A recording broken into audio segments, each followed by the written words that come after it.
grupo de primos, grupo de irmãos, e vou deixar salvo sim, e vou também colocar no YouTube, salvar e colocar no YouTube, para que vocês possam acessar sempre, mandar para os amigos e para todo mundo. Vou colocar aqui atrás, no meio. Gente, o som tá bom? O som está bom? Me digam se o som está bom, se vocês estão me ouvindo bem, enquanto eu arrumo aqui os meus livros em um lugar que vocês consigam ver. Bom, sem mais delongas, vamos começar. Vamos falar então sobre irmãos sem rivalidade em 4 passos. Então eu vou pedir para alguém que está assistindo, tanto do Instagram quanto do Facebook, me dizer se o som está ok. Manda um coração aí para mim ou um sim nos comentários para eu saber se o som está bom, tá? E a gente já vai começar. E eu vou pedir, Yara, faz um favor para mim, já que você pediu fixa o tema. Tá baixo o volume? Vou botar um pouquinho mais alto. Pronto. Já que você pediu para eu fixar o tema, faz um favor para mim. Manda na interrogação aqui embaixo no Instagram, manda na interrogação aí o tema, para eu poder colocar naquela interrogaçãozinha. Então tem aqui um retângulo com uma interrogação no Instagram, tá, gente? Só um minutinho, pessoal do Facebook. Tem um retângulo com o Instagram, com interrogação aqui embaixo. Só você mandar irmãos sem rivalidade para mim, que eu vou fixar aqui como se fosse uma pergunta. Tá? Que aí fica mais visível do que o comentário fixado. Bom, vamos ver se alguém conseguiu mandar para mim. Peso ideal para cada idade. Isso aí eu não sei, Rafa. É melhor você perguntar para pediatra isso, tá? Então, continuo esperando alguém me mandar em forma de pergunta o tema irmãos sem rivalidade em 4 passos. Irmãos sem rivalidade em 4 passos. Então, vamos começar. Vai ficar salvo, sim. Sim, pessoal, vai sim. Deixa eu ver. Isso, exatamente, irmãos sem rivalidade. Muito obrigada, gente. Se alguém puder depois mandar para mim, irmãos sem rivalidade em 4 passos, eu também agradeço muito. Irmãos sem rivalidade em 4 passos, lá nas perguntas. Irmãos sem rivalidade em 4 passos. Ótimo. Muito obrigada, Maíra. Então vamos começar. Já estamos há um tempo aqui, então vamos começar. Bom, então uma das grandes questões na relação entre irmãos, a gente tem, né? Eu percebo muita coisa da minha experiência, tem tudo que eu estudo, claro, tudo que eu já aprendi nos cursos e nos livros afora.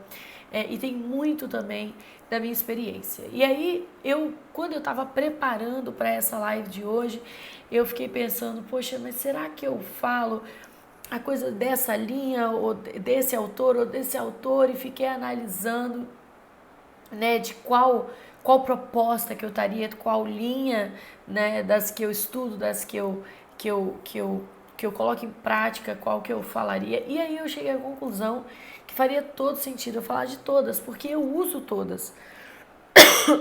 Assim, todas as principais que eu uso, que eu trabalho aqui no dia a dia com o pessoal aqui de casa, né, com os meus meninos, porque eu percebo que uma ou outra às vezes não é suficiente. Às vezes a gente vai usar uma, a gente às vezes vai usar outra.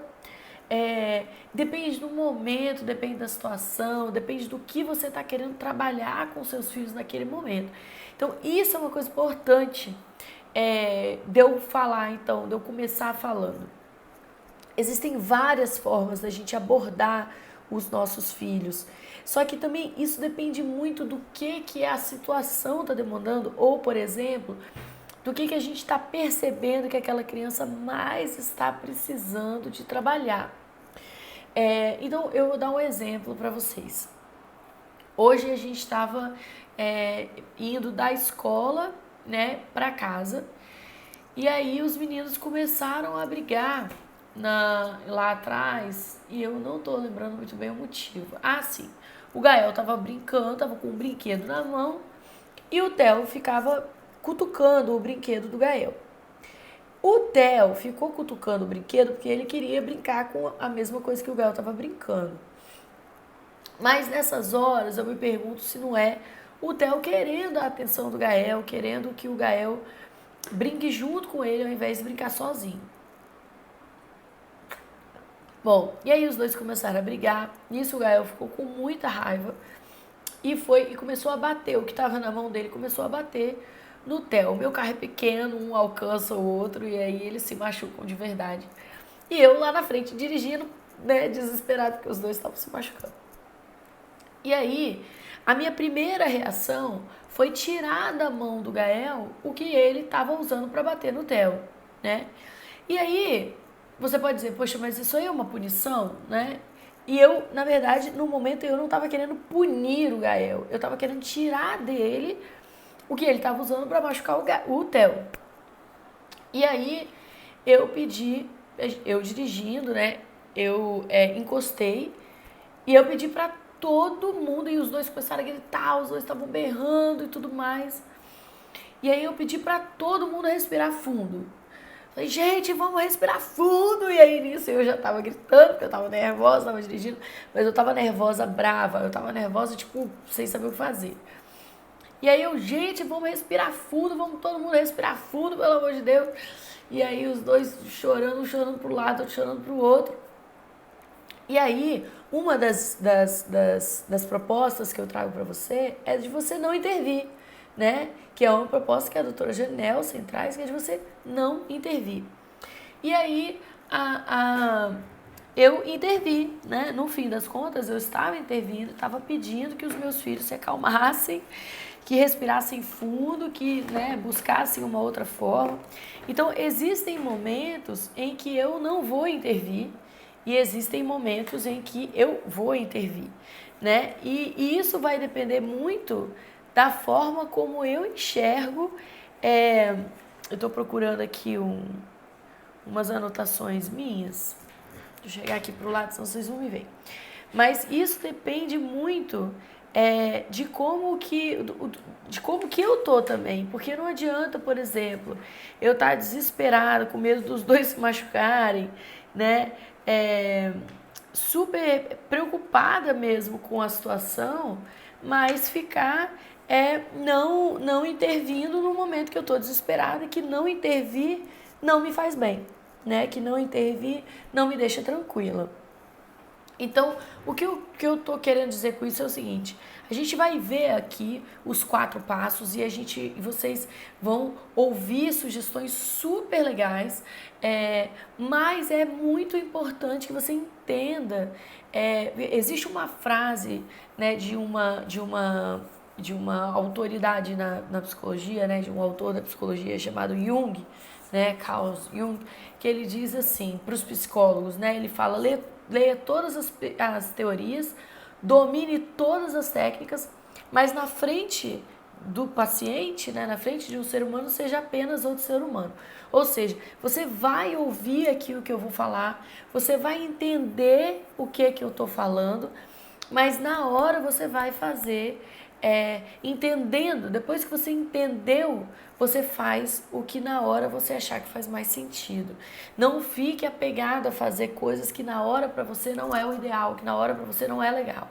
Não faça isso. Faz o que sabendo. Então, a partir do momento que você sabe, a sua intuição na hora considera o que você sabe, entendeu? Então aí você acaba fazendo um aglomerado, você acaba criando uma forma que dá certo na sua casa.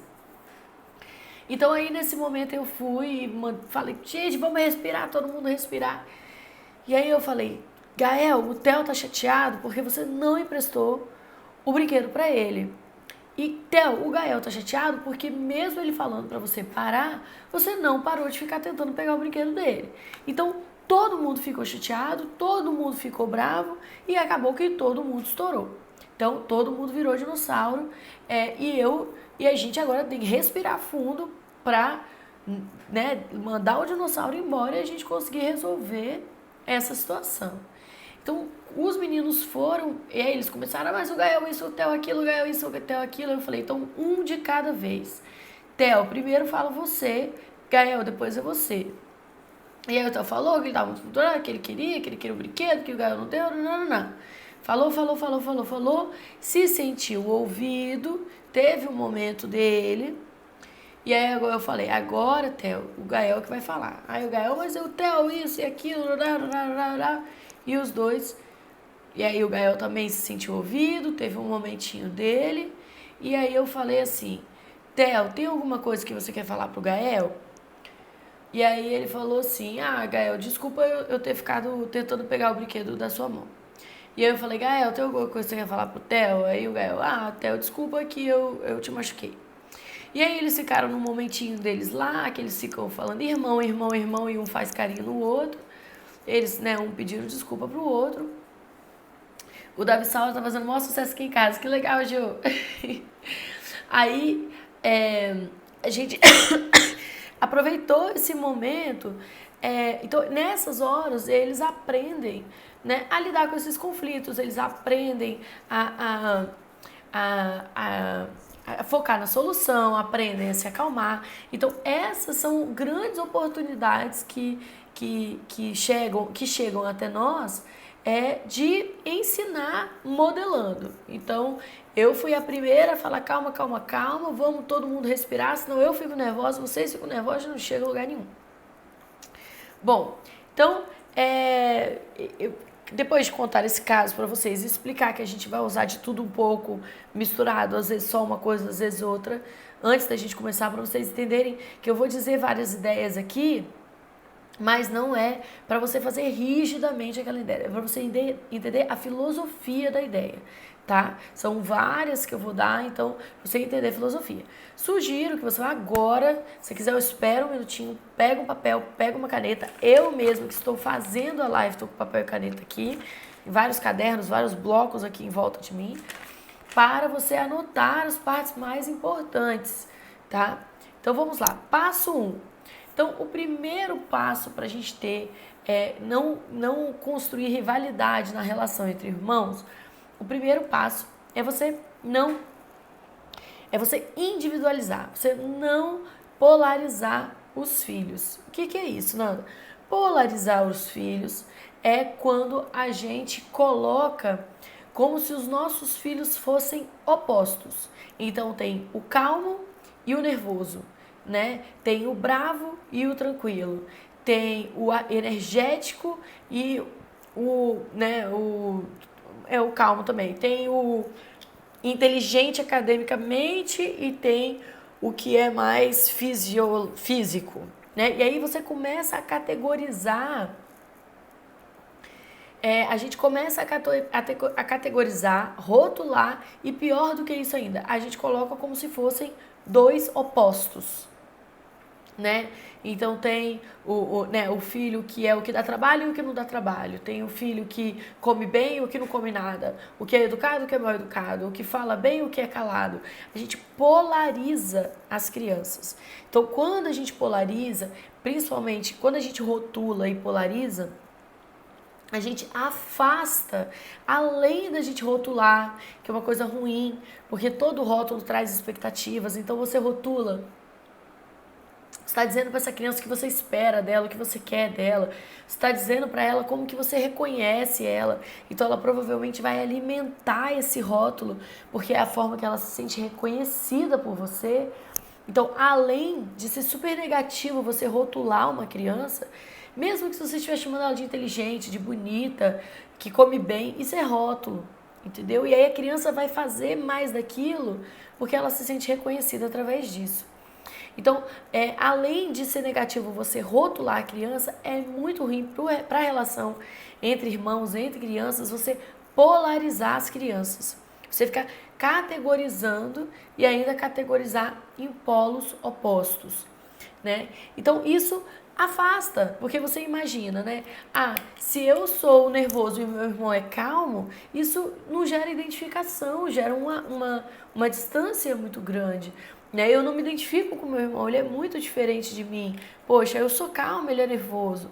Então, aquelas pessoas que vêm falar comigo assim, Muito comum as pessoas virem falar da própria infância, né? No meu trabalho.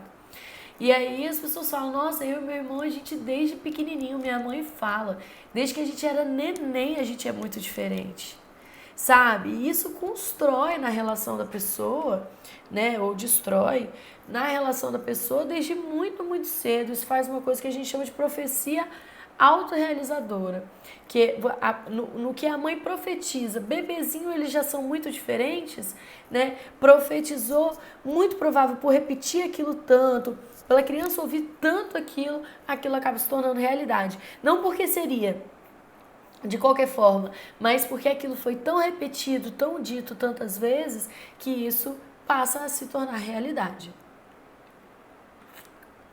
Então, quando a gente individualiza, né, a gente entende que os filhos vai ter coisa deles que vai ser diferente e vai ter coisa que vai ser semelhante.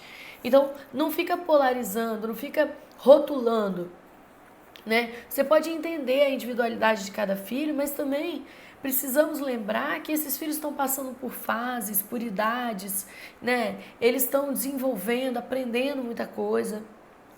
Então, uma coisa que você pode estar dizendo que né, eu falo muito assim, por exemplo, um filho está na fase dos 2 anos, que é uma fase que a criança está muito energética, está com as emoções à flor da pele, né, que a criança está aprendendo a dizer o não, então ela diz não o tempo todo.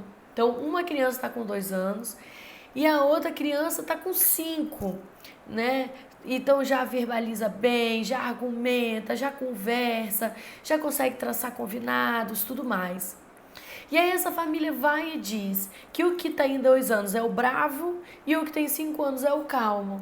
Mas na verdade eles estão em fases diferentes. Um está numa fase, né, em que é possível estar com os nervos mais tranquilos, com um pouco menos, né, de emoção, de ansiedade, porque essa criança já consegue elaborar melhor, ela já consegue organizar melhor as coisas na cabeça.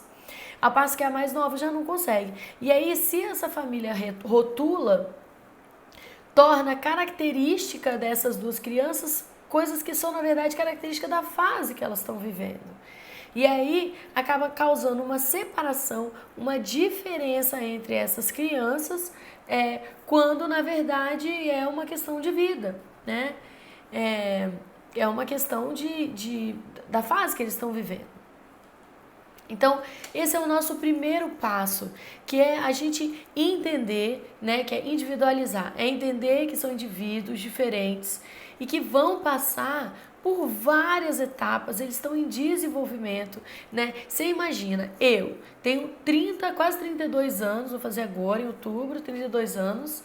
Eu hoje, né, sou muito diferente do que eu era uma semana atrás, porque eu li novos livros, eu fiz sessões, hoje eu fiz uma sessão de terapia maravilhosa, sabe, voltei de lá renovada, tive assim, grandes insights que já viraram quadrinhos aqui na minha parede de mudanças que eu tenho vontade de exercitar na minha vida, ideias e vontades que eu não tinha um dia atrás, 2 dias atrás, né, que foram descobertas que aconteceram hoje, né, e como acontecem todos os dias. Então, eu mudo e eu tenho 32 anos. Então, você imagina uma criança, 1 ano e meio, 2 anos, 3 anos, 4 anos, 5 anos, 7 anos, 8 anos, 9 anos, 10 anos, ainda vai ter muita mudança. Fico lembrando da menina que eu fui com 10 anos, o que era dito de mim, o que era, né, o que eu pensava de mim mesmo. Caramba, como houveram inúmeras transformações na minha vida de lá para cá. E aí, quando essas transformações são uma possibilidade, porque ninguém fechou a gente em caixinha, isso com certeza facilita muito todo esse processo de descobrir quem você é, do que você gosta, quem você quer ser, né, como que você quer ser, né, qual é a sua melhor versão.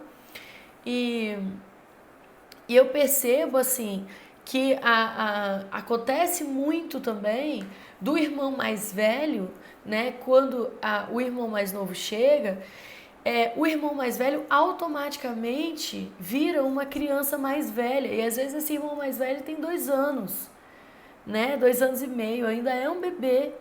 né? E esse irmão mais novo vira o bebê da casa. E às vezes, quando esse irmão mais novo tem 2 anos e meio, ele ainda é um bebê, ele ainda é tratado como bebê, ele ainda é cuidado como bebê.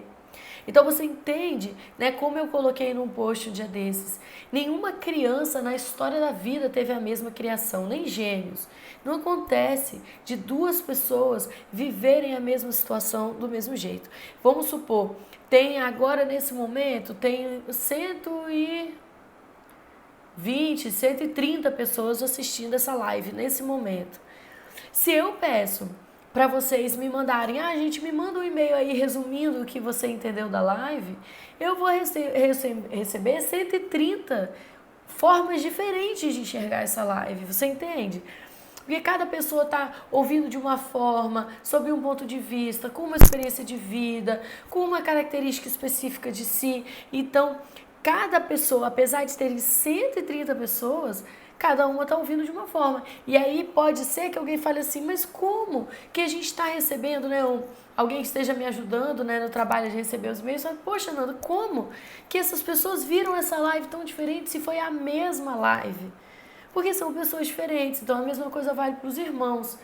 Como que com a mesma criação eles são tão diferentes? Porque não foi a mesma criação, foram formas completamente diferentes de receber essas informações, de viver aquelas experiências. Entendeu? Então não foi a mesma criação porque não foi a mesma pessoa. Só de serem duas pessoas diferentes já são duas criações diferentes. Então, esse é o nosso primeiro passo, não polarizar os nossos filhos, não rotular os nossos filhos e permitir que esses filhos desenvolvam, que eles cresçam, né, que eles passem por todas essas etapas sem a gente fechar, enquadrar quem eles são, qual é a personalidade, qual é o temperamento, qual que é isso, qual que é aquilo. Não faz isso, deixa a criança evoluir, deixa ela, né, aflorar sem os seus nomes, sem essas nomeações.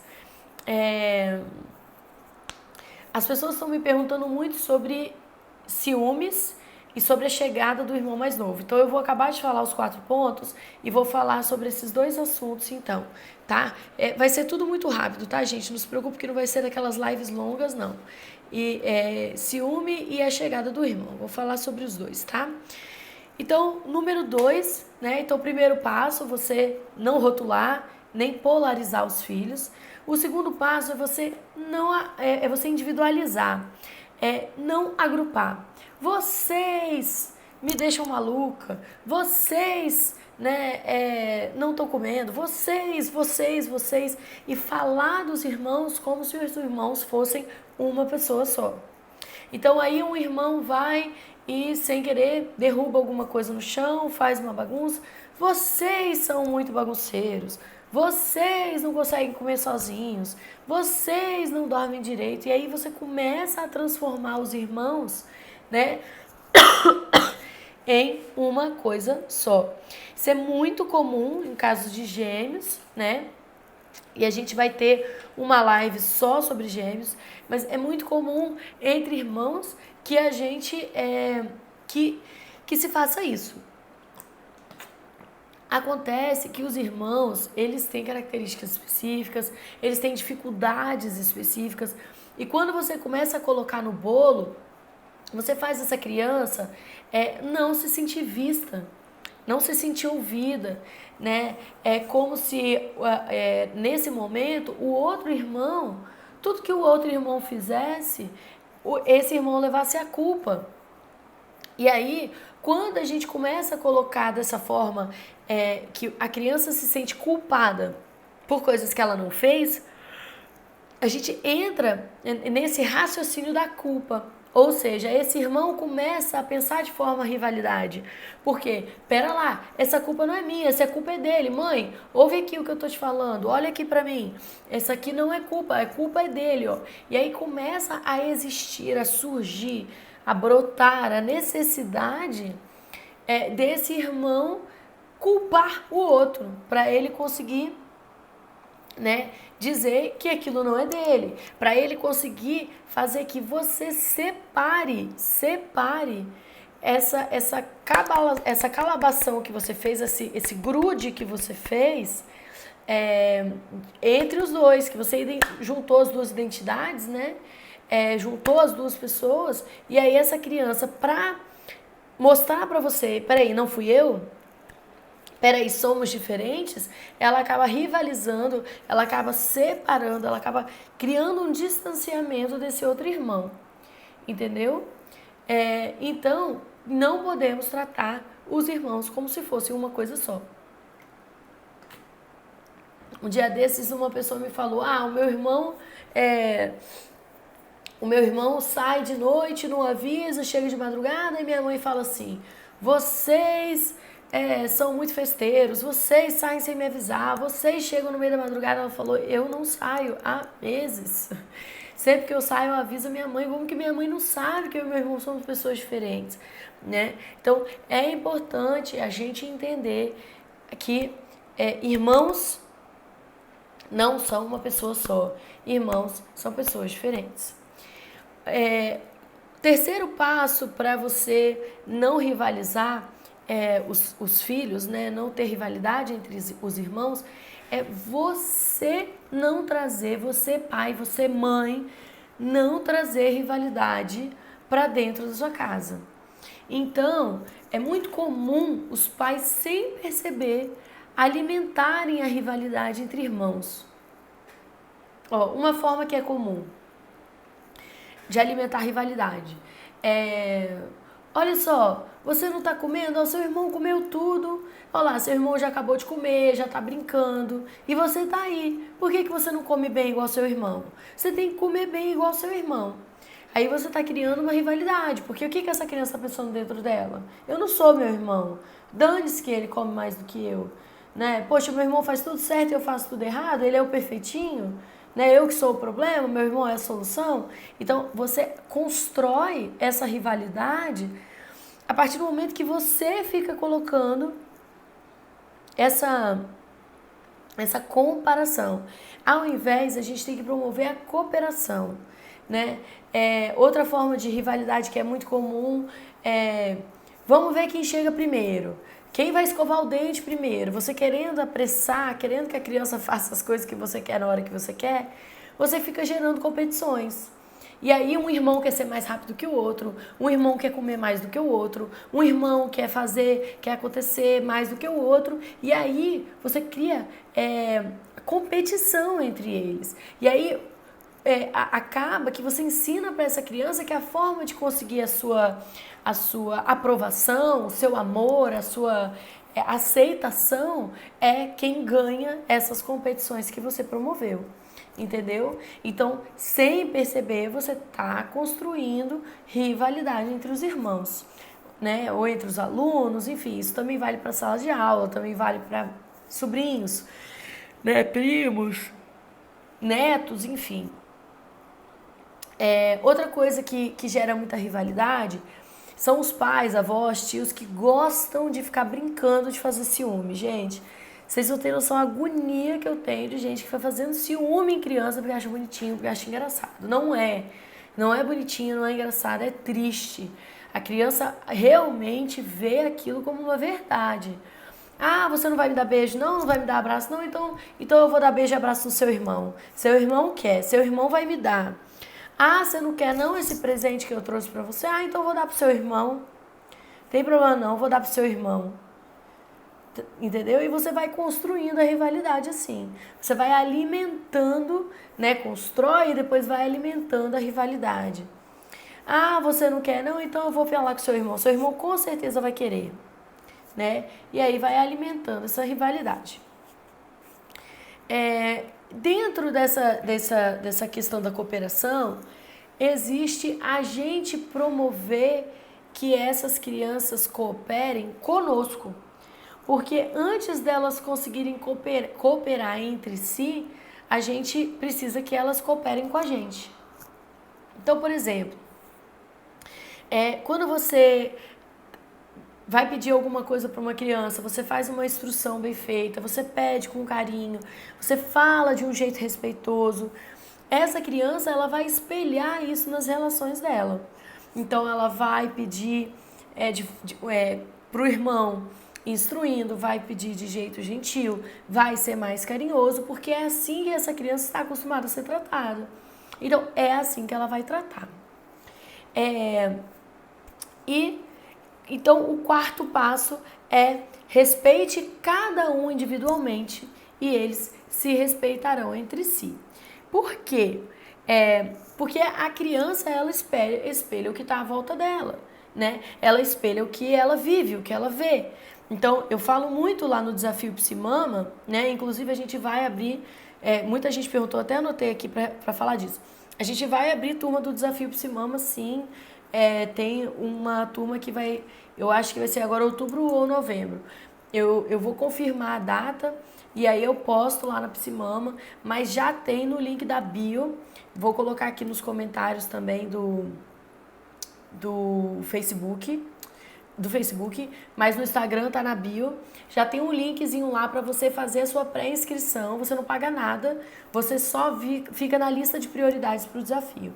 E aí eu falo, gente, lá no desafio eu falo que é impressionante como que lá no desafio eu ensino ferramentas, recursos, né, para ajudar a gente, guiar a gente nessa educação respeitosa, porque muitos de nós não fomos criados assim, então a gente precisa de um norte, né, a gente precisa de o que eu faço agora? Você precisa ter alguma coisa, alguma solução rápida para você, né, usar e conseguir agir dessa maneira.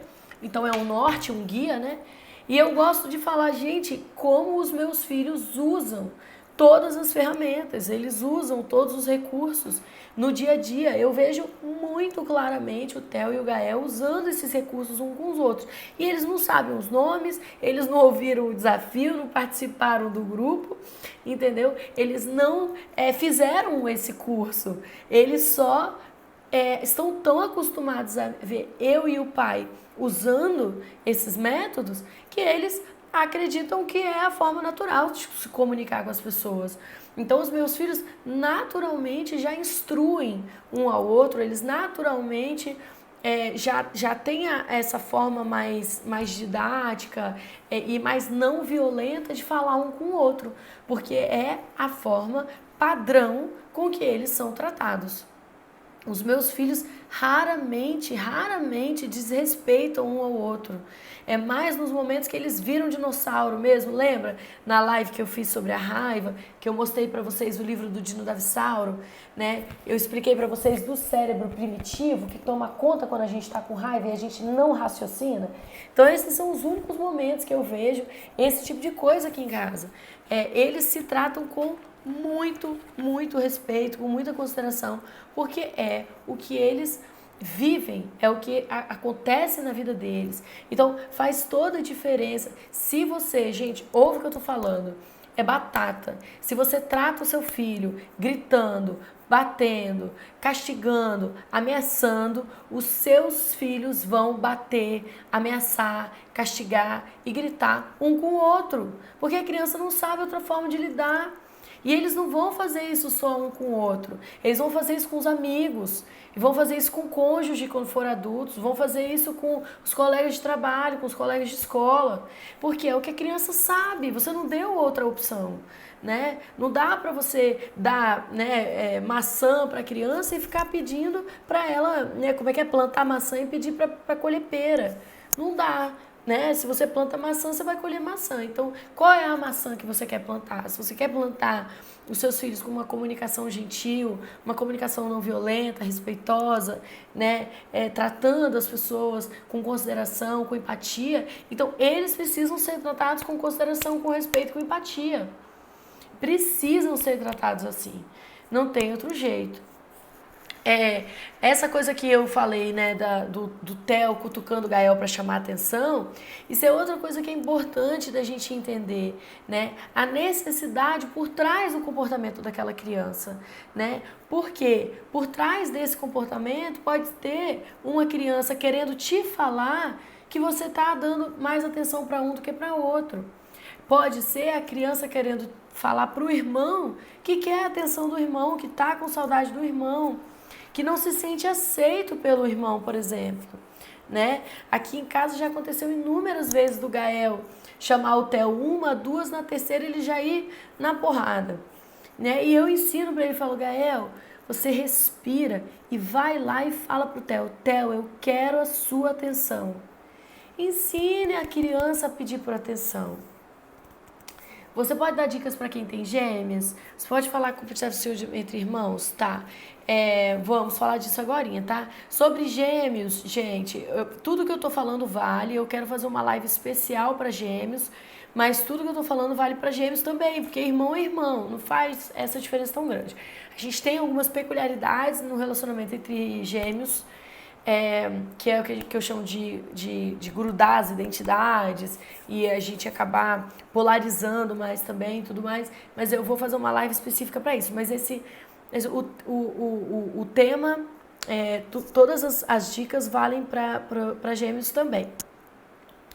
Então, esses irmãos, eles precisam de estabelecer uma comunicação entre eles, entender a diferença, eles aprenderem a falar um com o outro. Bom, então vamos para as técnicas antes de eu falar sobre ciúme e chegada do irmão. Então tem as ferramentas, né, os recursos do desafio que eu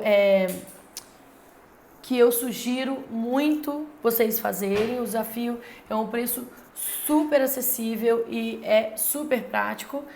Todo mundo que não tem tempo para nada consegue fazer e faz bem e adora, porque é feito de uma forma muito prática, através de áudios. Você ouve áudios curtos, então você ouve indo para o trabalho, você ouve voltando, levando seu filho para a escola, voltando da escola do seu filho, você ouve, enfim, no momentinho que você tem para lanchar, para almoçar, no seu horário de almoço, enfim, você ouve e aí cada dia você coloca em prática o que você ouviu naquele dia.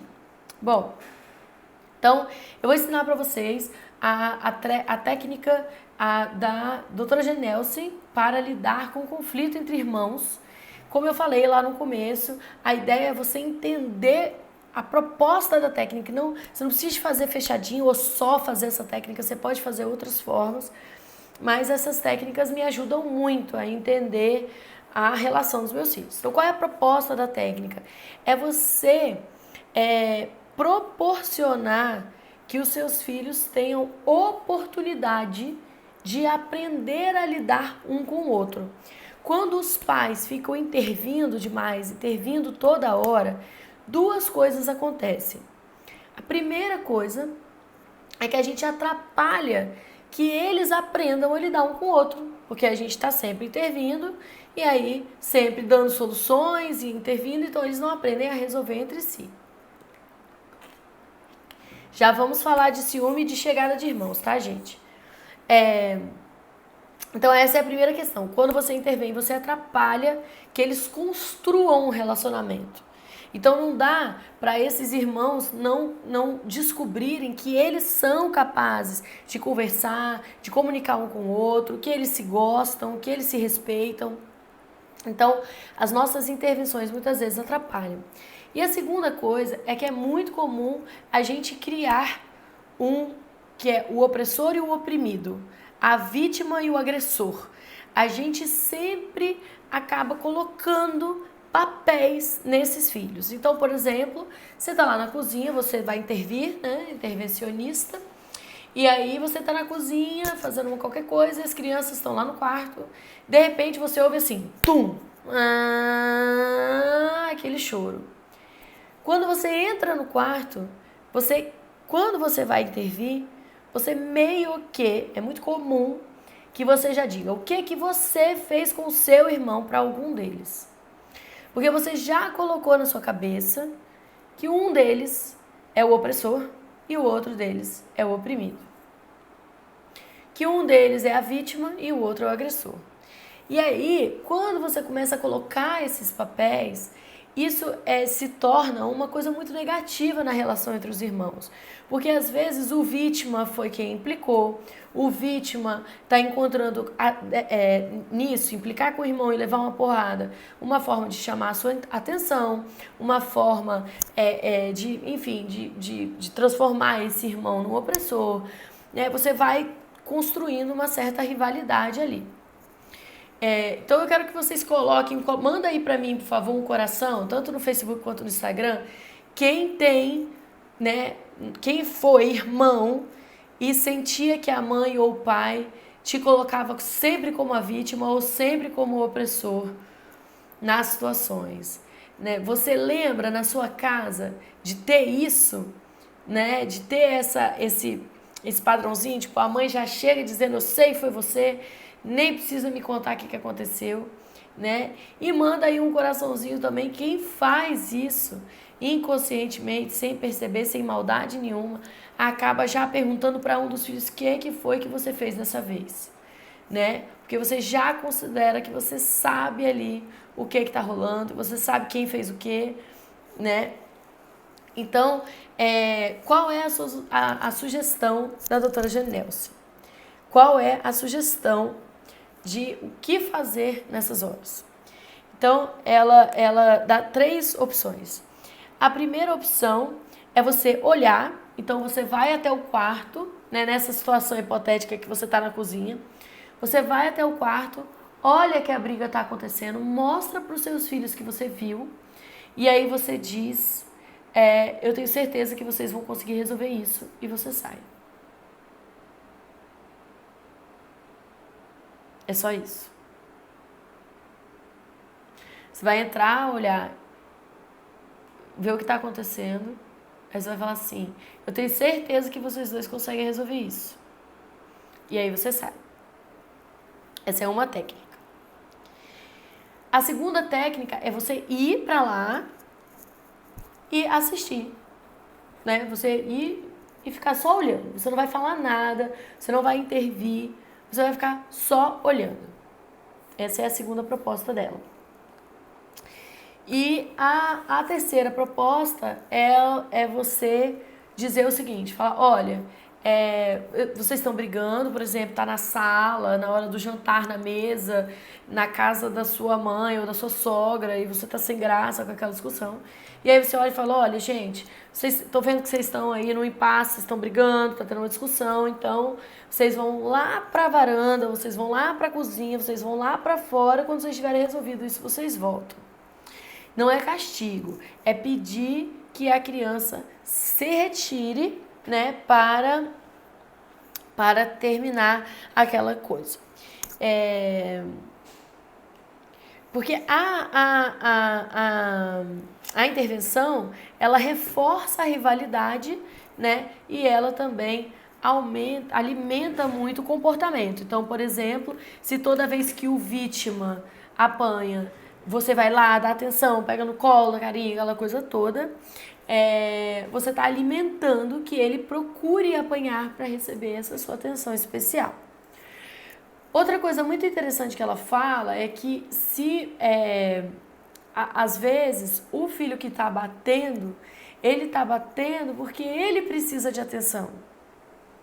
E aí, no que ele bate e o irmão recebe atenção, ele fica com mais raiva ainda. Porque ele precisa de atenção. Às vezes, a criança que bate é a que precisa do abraço, é a que precisa do beijo, é a que precisa de acolhimento. E ela precisa aprender outra forma de pedir esse beijo, esse abraço. Só que quando você vai, você intervém, você acolhe a vítima, a criança que bateu, ela continua sem saber como pedir, continua precisando de atenção e a gente só aumentou essa rivalidade. De quem são essas técnicas? É a doutora Janelce, gente. A doutora Janelce não tá aqui.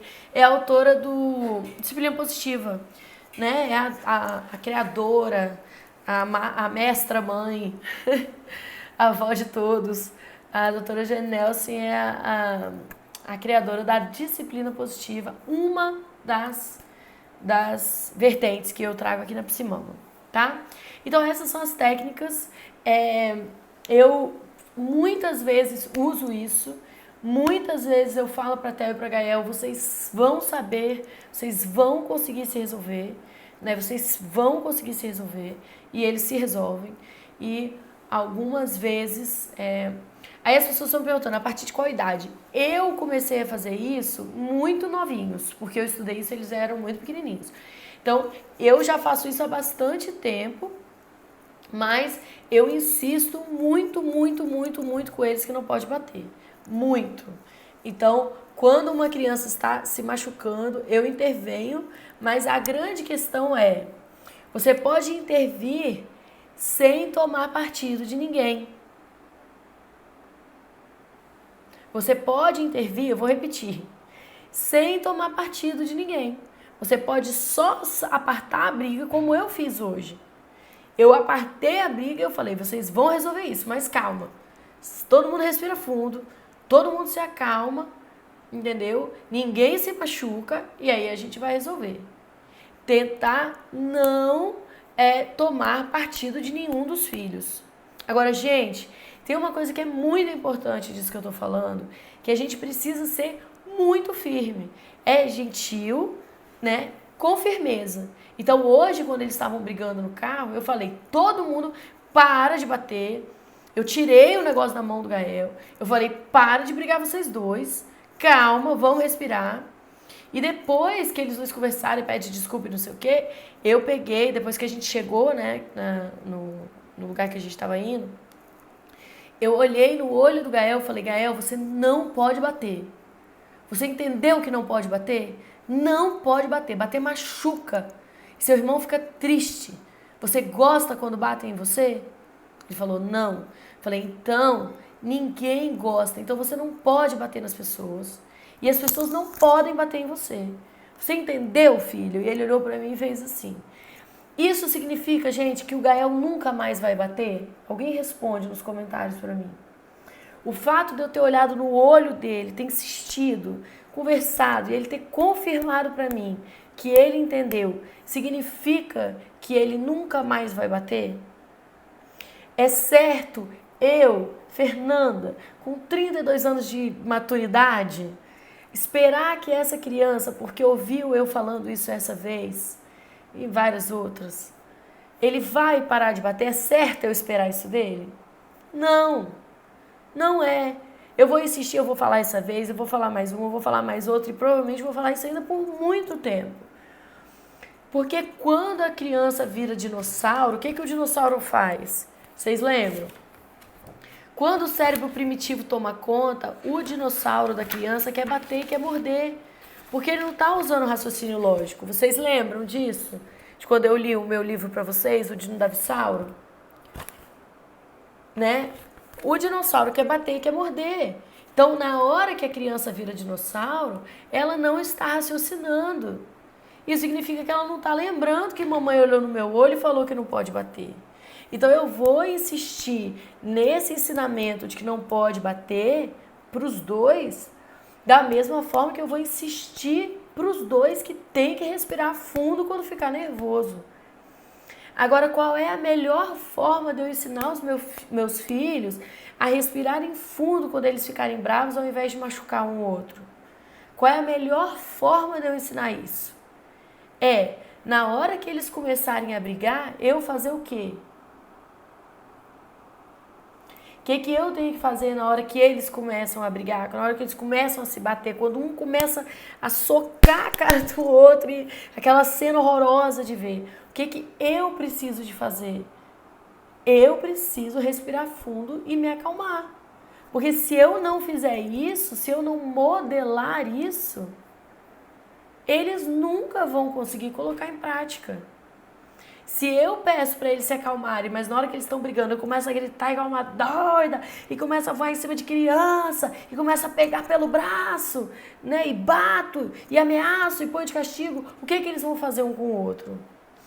Dino da Vissaura, amor, é meu livro, é a coleção Conto com Você. Sabe? Então, né, se eu ameaço, se eu pego no braço, se eu bato, é isso que o meu filho vai fazer um com o outro. Certo? Concordam? Essa questão do ciúme é muito interessante, porque é uma pergunta muito, muito frequente. Só que a palavra ciúme, agora que a gente já falou sobre tudo isso, eu quero dizer para vocês o seguinte. Vou pegar um exemplo. A Manuela Regina Salgueiro está me perguntando aqui no Facebook assim. Tenho gêmeas e tento fazê-las brigarem menos, mas está difícil. 3 anos e meio. E aí ela fala que é ciúme entre os irmãos. E aí, a palavra ciúme, assim como a palavra birra, é uma palavra muito complicada da gente usar. Porque a palavra... para quem quer comprar o livro, é psimama.com.br/livros. Livro, né? Livro. psimama.com.br/livro, sem o S. psimama.com.br. O castigo seria uma má opção de disciplina? O castigo é uma péssima opção de disciplina, eu vou te dizer por quê. Até fiz um post sobre isso ontem. O castigo não ensina a criança o que é para fazer e geralmente faz a criança ressentir, ficar com raiva de você, ou aprender a não ser pega da próxima vez, ou concluir que ela está errada e que ela não sabe fazer nada direito e destrói a autoestima dela.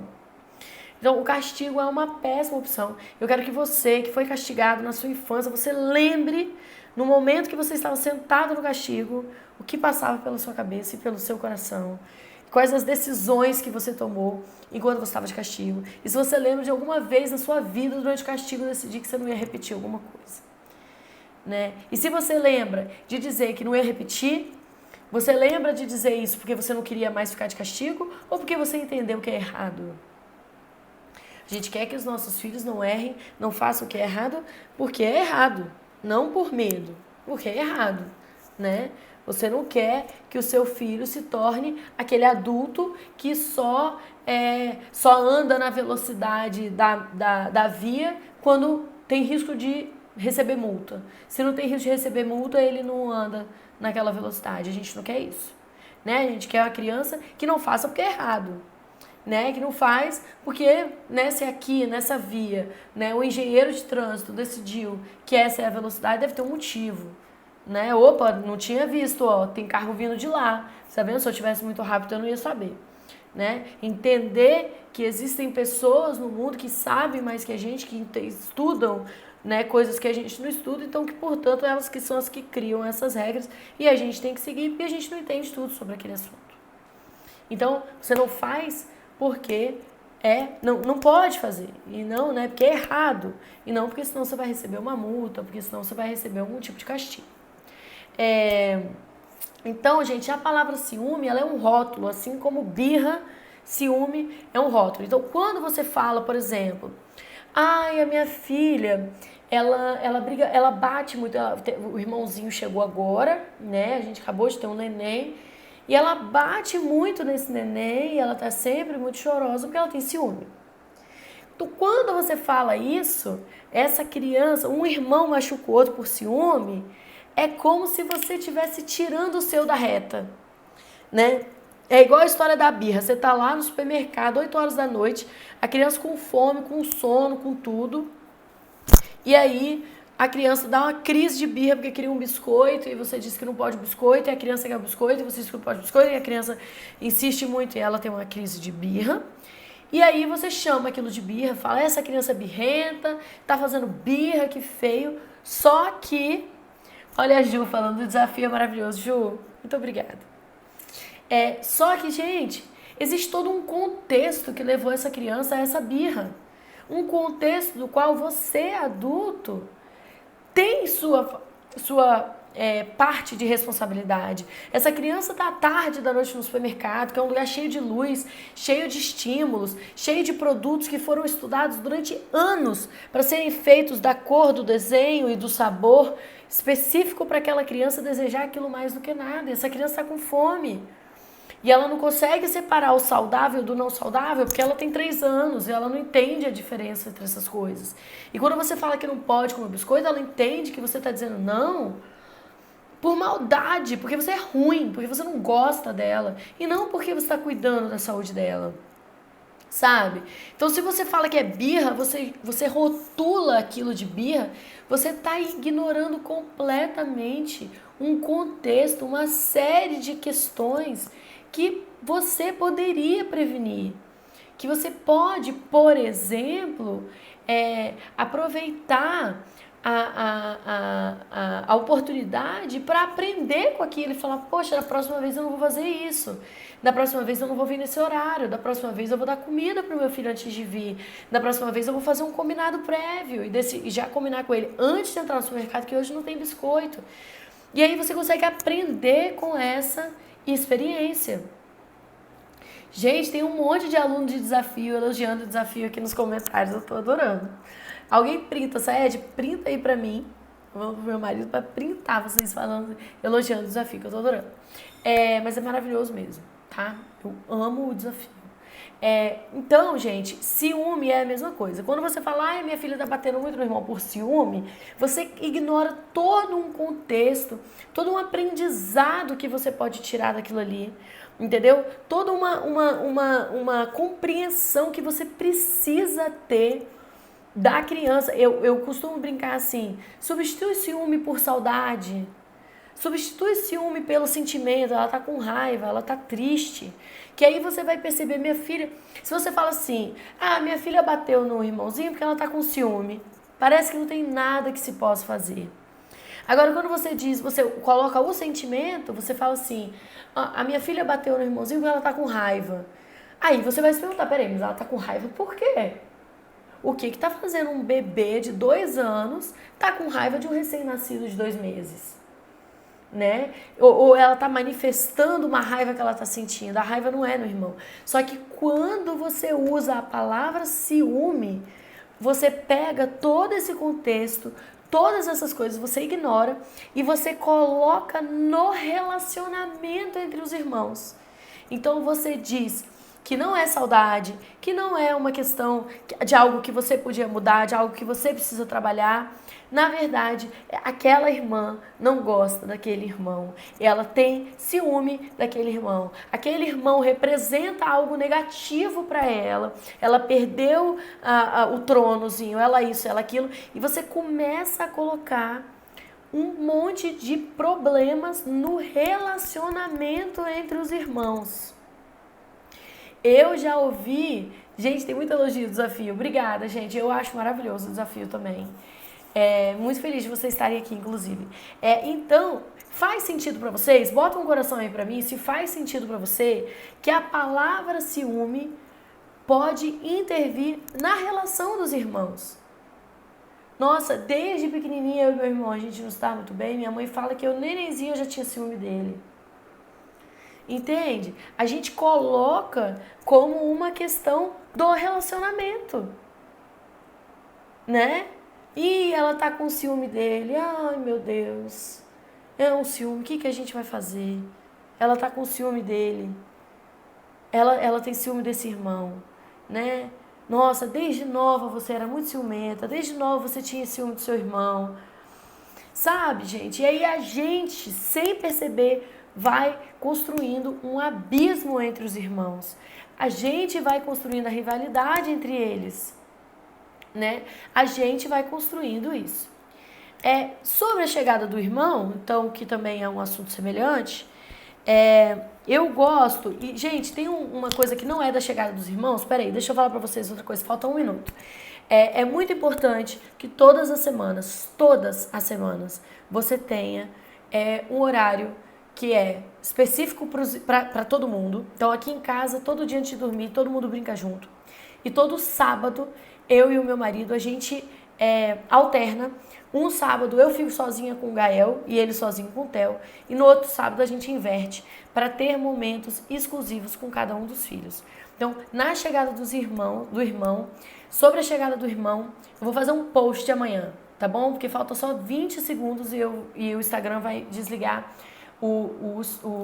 a minha live. Então, eu vou fazer um post amanhã sobre a chegada do irmão para vocês, tá? Então, quem tá aqui pela chegada do irmão, por favor, fica de olho que amanhã tem um post especialmente para você. Fica aqui um grande beijo e até a próxima live da semana que vem. Tchau, tchau!